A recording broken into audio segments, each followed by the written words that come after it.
Aytıp yürü balam degen iydin. Ütten kaytalmadım yanına. Üzümünde dik salıngan şarın, yolga çıkalmadın dağında. Yolga çıkalmadın dağın.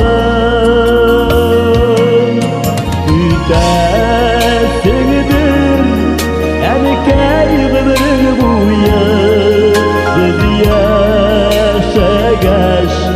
türlü yollarda.